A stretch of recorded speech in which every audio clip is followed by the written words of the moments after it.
Hello friends, ചാനലിലേക്ക് എല്ലാവർക്കും സ്വാഗതം. ഇന്ന് നമുക്ക് അടിപൊളി ബീറ്റ്റൂട്ട് വൈൻ ഉണ്ടാക്കാം.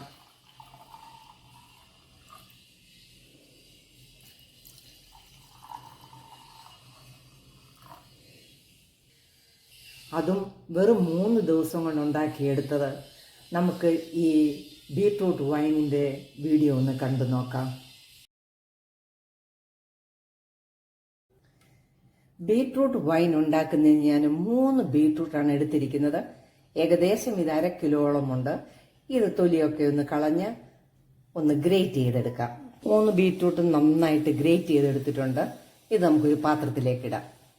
ഒരു സ്റ്റീൽ പാത്രമാണ് ഞാൻ വേവിക്കാനായിട്ട് എടുത്തിരിക്കുന്നത്. അതിലേക്ക് നമുക്കിത് ഇട്ട് കൊടുക്കാം. ഇത് തിളപ്പിക്കുന്നതിന് കൂടെ ഒരു കഷ്ണം ഇഞ്ചിയും ഒരു കറുവാപ്പട്ടയും 2 ഗ്രാമ്പുമാണ് എടുത്തിരിക്കുന്നത്. ഇഞ്ചി നമുക്കൊന്ന് ചതച്ചുകൊണ്ട് വരാം. ഇഞ്ചി ചതച്ചെടുത്തിട്ടുണ്ട്. ഇത് 3 കൂടെ നമുക്കിതിലേക്ക് ഇട്ട് കൊടുക്കാം. 3 ബീറ്റ്റൂട്ടിന് ഞാൻ 3 ഗ്ലാസ് വെള്ളമാണ് എടുത്തിരിക്കുന്നത്. അതായത് 1 ലിറ്റർ വെള്ളമുണ്ട്. അതും കൂടെ ഒഴിച്ച് നമുക്കിതൊന്ന് വേവിച്ചെടുക്കാം. അടച്ചു വെച്ച് നമുക്കിത് അടുപ്പേ വെച്ചൊന്ന് വേവിച്ചെടുക്കാം. നമുക്ക് ഈ ബീറ്റ്റൂട്ട് ഒന്ന് നോക്കാം. നന്നായിട്ട് വെന്തിട്ടുണ്ട്. നമുക്ക് ഫ്ലെയിം ഓഫ് ചെയ്ത് കൊടുത്തിട്ട് തണുക്കാനായിട്ട് വെക്കാം. നന്നായിട്ട് ബീറ്റ്റൂട്ട് തണുത്ത് കഴിയുമ്പോൾ വേണം നമുക്കിനി അരിച്ചെടുക്കാൻ. നമ്മൾ പ്രത്യേകം ശ്രദ്ധിക്കേണ്ടതാണ്, നമ്മൾ അരിച്ചെടുക്കുന്ന പാത്രം, ഈ കണ്ടെയ്നർ, അതിൻ്റെ അരിപ്പ, ആ സ്റ്റീൽ തവി, അതുപോലെ തന്നെ നമ്മൾ വൈൻ സൂക്ഷിക്കേണ്ട ഗ്ലാസ് പാത്രം എല്ലാം 2-3 ദിവസത്തിന് മുമ്പേ കഴുകി നല്ലതുപോലെ ഉണക്കി വെച്ചിരിക്കണം. ഇതുപോലെയുള്ള കാര്യങ്ങളൊക്കെ ശ്രദ്ധിച്ചാൽ വൈൻ പുളിച്ചൊന്നും പോകില്ല. ഞാൻ അങ്ങനെയുള്ള കണ്ടെയ്നറുകളും അരിപ്പയും തവിയും ഒക്കെയാണ് എടുത്തു വെച്ചിരിക്കുന്നത്. നന്നായിട്ട് ബീറ്റ്റൂട്ട് തണുത്തിട്ടുണ്ട്. നമുക്കിത് ഉണങ്ങിയ പാത്രത്തിലേക്ക് അരിച്ചെടുക്കാം.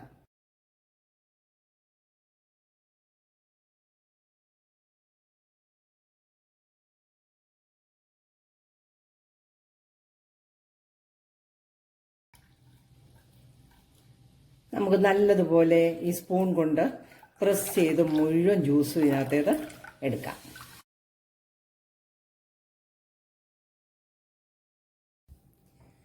കംപ്ലീറ്റ് മുഴുവൻ നമ്മൾ ഊറ്റിയെടുത്തിട്ടുണ്ട്.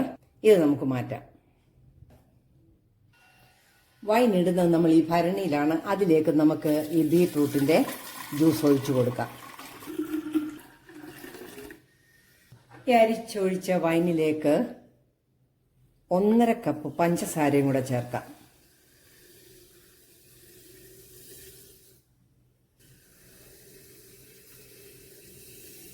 ഇതിലേക്ക് 1 ടീസ്പൂൺ ഈസ്റ്റും കൂടെ ഇട്ട് കൊടുക്കാം.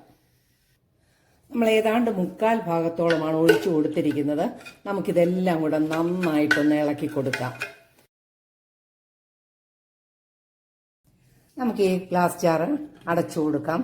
ഒത്തിരി മുറുക്കി അടയ്ക്കരുത്. ഒരു ലൂസ് ഇട്ട് വേണം അടയ്ക്കാൻ. കാരണം ഫെർമെന്റേഷൻ നടക്കുമ്പോൾ ഈസ്റ്റും ഷുഗറും കൂടി പ്രവർത്തിച്ച് എത്തനോളും കാർബൺ ഡൈ ഓക്സൈഡും ഉണ്ടാകും. ഈ എത്തനോളാണ് വൈനിലെ alcohol content. Carbon dioxide വെളിയിലേക്ക് പോവുകയും ചെയ്യും. ഇത് ടൈറ്റായിട്ട് അടച്ചു വെച്ചാൽ ഈ കാർബൺ ഡൈ ഓക്സൈഡിന് വെളിയിലേക്ക് പോകാതെ ഭരണി പൊട്ടിപ്പോകാനൊക്കെ ചാൻസ് ഉണ്ട്.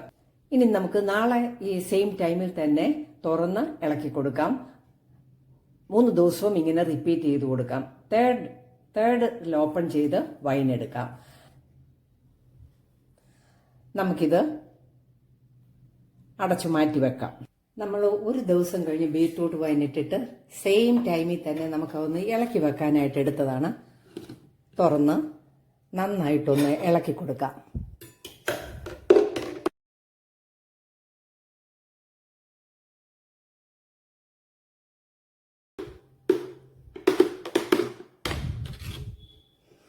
ഇതിൻ്റെ മധുരമൊക്കെ ഒന്ന് നോക്കണം. വേണമെന്നുള്ളവർക്ക് മധുരം ഇട്ട് കൊടുക്കാം. പക്ഷെ ഞാനിപ്പോൾ മധുരം ഒന്നും ഇടുന്നില്ല. നല്ല മണമൊക്കെയാണ് വരുന്നത് വൈനിൻ്റെ. നാളെ വീണ്ടും എടുക്കത്തക്ക വിധത്തിൽ നമുക്ക് അടച്ചു വെക്കാം. മുറുക്കി അടയ്ക്കരുത്. ഒരു ലൂസ് ഇട്ട് അടയ്ക്കണം. വൈനിട്ടിട്ട് 2-ാം ദിവസമാണ്. നമുക്ക് ഇളക്കി വെക്കാം.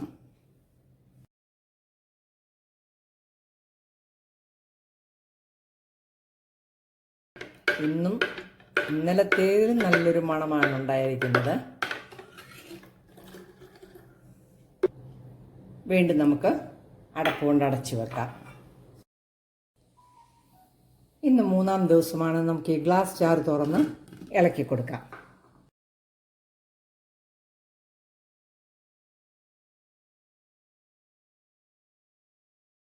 നല്ല സൂപ്പർ വൈനാണ് നമ്മൾ ഉണ്ടാക്കിയെടുത്തിരിക്കുന്നത്. നന്നായിട്ട് ഇളക്കിയെടുത്തു. ഇന്ന് നമുക്ക് ഈ വൈന് അരിച്ചെടുക്കാം. നമുക്ക് ഈ ഗ്ലാസ് പാത്രത്തിലേക്ക് വൈൻ ഒഴിച്ചു കൊടുക്കാം.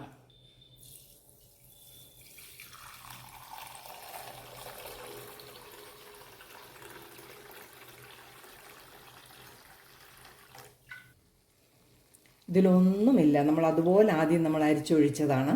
നമുക്കിത് വേറൊരു പാത്രത്തിലേക്ക് മാറ്റാം. ബാക്കിയും കൂടെ നമുക്ക് ഊറ്റിയെടുക്കാം.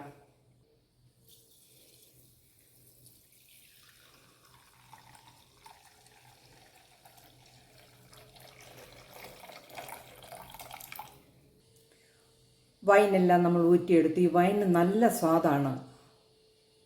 ഏതാണ്ട് 1.5 ലിറ്റർ വൈനോളം നമുക്ക് കിട്ടിയിട്ടുണ്ട്. നമുക്ക് ഈ വൈൻ ഒന്ന് ഗ്ലാസ്സിലേക്ക് പകർത്താം.